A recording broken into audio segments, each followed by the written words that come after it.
Hey friends, Ernie here. Today, this is going to be a follow-up to the last video where I talked more about cryptos and how we can use them to actually gain our independence. And but today, instead of just keep on, trying to blow, smoke up your butt and say, hey, everything's great. There are things that you need to know. We need to have like a reality set. So this video, I'm going to talk about the good, the bad, and the ugly. So, like I said, I'm here to inject a little bit of reality. Actually, a lot of reality into this whole cryptocurrency phenom.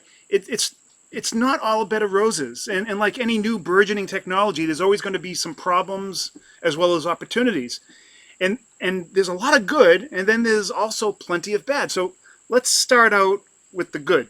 I always like to start out with, somewhat on a good note. Now, the whole point of cryptos is to avoid government borders, to avoid middlemen and all the extra transactional costs that they incur.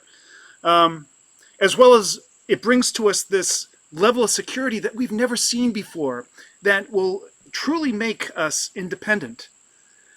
And also it makes this security or this cryptography makes it virtually impossible to break the system or to forge a coin. So you can have absolute surety in the value of your coin.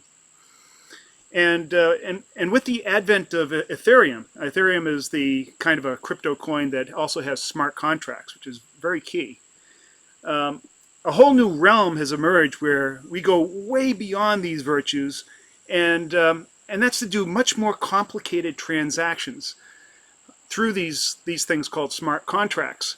Now, this basically will eliminate the need for lawyers and introduce an unlimited opportunity of usefulness for cryptos and open us up to all kinds of use cases.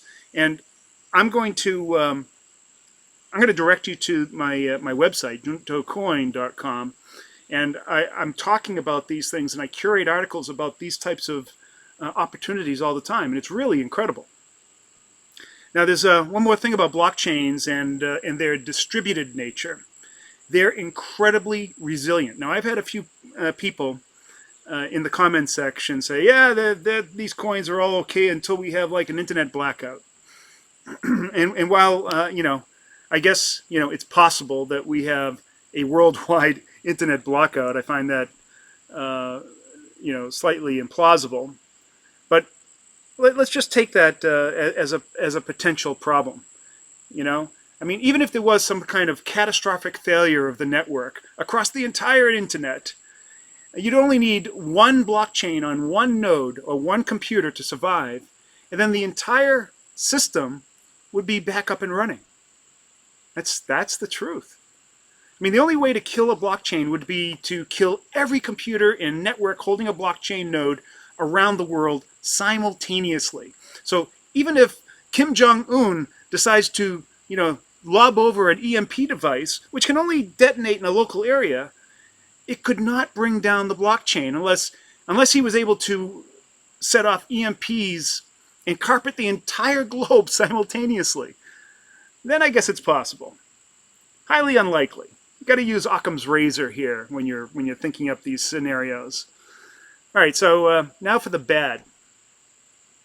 The mining or the validation of a blockchain is really, really slow.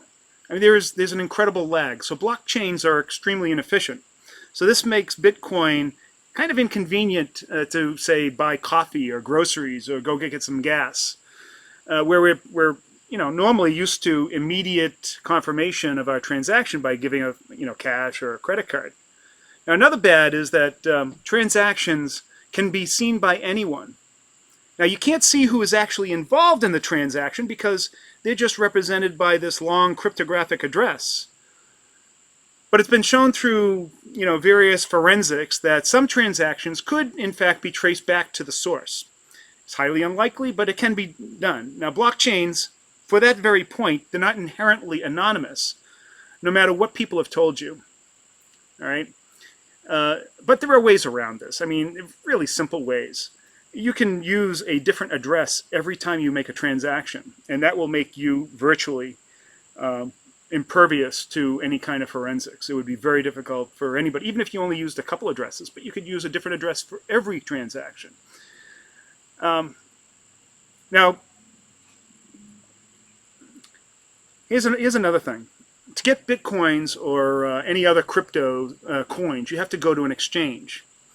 And this is a software layer. It's a website, basically. And it's controlled by humans. And that may have vulnerabilities and could be compromised, especially if there are bad people involved in that, or if it's, like a fake exchange. Now, this is getting much better. Since we had this incident with Mt. Gox, I don't know if you ever heard of that, but you might want to look it up. It was an exchange early on in Bitcoin's inception that was compromised, and a lot of people lost a lot of money. But those type of things, those were in the past, and that really, it's a very rare occurrence now. And it's the same thing with all technology. Things get better as you get more adoption into it, and also that whole advent of people using two-factor authentication, like I had mentioned in the last video, that has made huge strides. Now it's had to, I guess, change the expectations of people and what they need to do to actually provide authentication to get into a site. But this kind of technology, this two-factor authentication, makes it virtually impossible for anybody to compromise your account online. And I think that in the future we're going to see any kind of website that has any kind of financial information in it will require two-factor authentication. And that's why I said getting skin in the game and learning about this now is going to put you at a great advantage. Now, finally, blockchains, they're kind of hard to scale.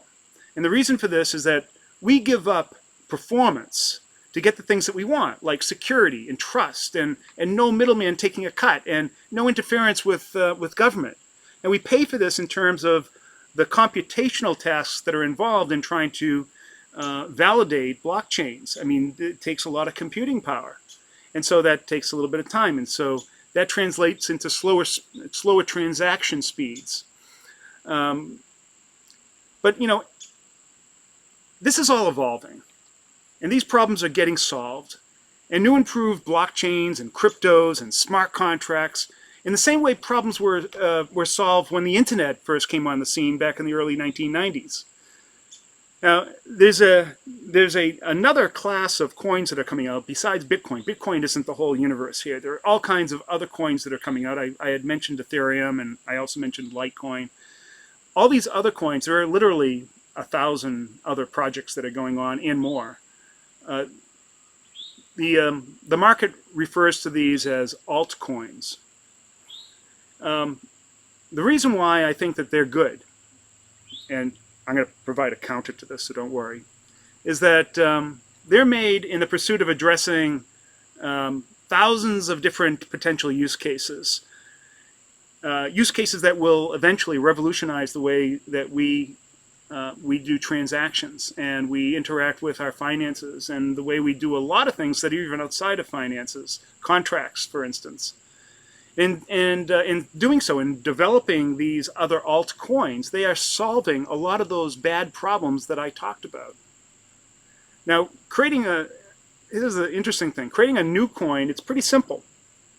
I mean, that is if you want a clone of Bitcoin or Ethereum or just about any other coin. It's simply a matter of copying the code from the open source repository. Now, this is an important point, and I mentioned this in a couple of videos ago, that there's complete transparency with these coins. Virtually all of them have their code as open source software that anybody can go and examine. Well, that also means that if you wanted to create your own coin based on one of those coins, you could literally go get the code and copy it and then execute it and create your own wallets and blockchain. All you'd really have to do is, add your own branding, change a couple of graphics in it, change the name. And with Ethereum, all you really have to do is create your own custom contract, and then you have your own coin that's specific to your need. And so it's really, really simple for somebody to create their own coin. Now, of course, what utility will it have? That's another question. There's 1,000 things that could be answered here, and there are a lot of people that are putting a lot of work into their coins to address very, very specific use cases or problems. So now we're going to get into, who are the people that are actually involved in creating these coins. There's basically two types of people that are creating coins. There are those people that are looking to solve a problem, like I said. They're exploiting or exploring the same philosophy that makes blockchain so revolutionary. The incredible degree of security, the limited supply, no middleman, and the elimination of governmental borders, this trustless security, etc. And then there are those people that don't do that. Let me say this. And I believe, now this is the sort of the dark and ugly side. I believe that this represents about 95% of the blockchains and cryptos that are out there. That's right. 95% of the blockchains and cryptos are scams and frauds designed by, or for nefarious intent by evil people looking to take advantage of the hype surrounding this new technology and also opportunities that come up. Think Ponzi schemes and phishing attacks. There's also something called cloud mining, fake wallets, fake exchanges, and more. I even heard about this donate button where people are faking that they're an actual legitimate donation site, in the case of an earthquake. And they're saying, hey, send your Bitcoins over here. All right. Now, I am currently investigating two potential Ponzi scams. One of them is called BitConnect. And these Ponzi schemes are very, very enticing for the uneducated or people that really don't understand what it is that they're doing. And so I'm going to report back on that later and how that works out. And I'm investing a little bit of money just to, to validate my suspicions. So now, just like the rise of the internet and the subsequent dot-com bubble burst and the housing crisis that led to a great crash of in 08 and 09, and many other instances in human history where looters and thieves, they've never let a good disruption or a good disaster go to waste. So they look at this new technology as an opportunity. So that's the ugly part of cryptos. And you need to be aware of it. But that doesn't discount all the good that is out there too. There's some incredible technologies that will, like I said, revolutionize the way we work, the way we control our finances, the way we interact with just about everybody. I mean, it's going to be a new world. And it's going to go through its growing pains. But right now, I see this as potentially something that's way bigger than the internet was. I mean, it's obviously layered on top of the internet, but it's going to affect our lives in a profound way. And it's very important that you understand, the good side as well as the bad side, and that you're cognizant of the ugliness that's out there. I guess it's part of human nature that we have to expect that there are going to be people out there that will take advantage of others at every possible turn. What I'm going to try to do, like Greg says, is I'm going to have your back. And I'm going to do my level best to keep you focused on what's good and aware of what's bad, and to stay clear of the ugly. That's all I got for now. Thank you very much. Please share this video. I'd really appreciate it. And thank you very much for the comments. Please put more comments down there. I try to answer as many as I possibly can. We'll see you next video.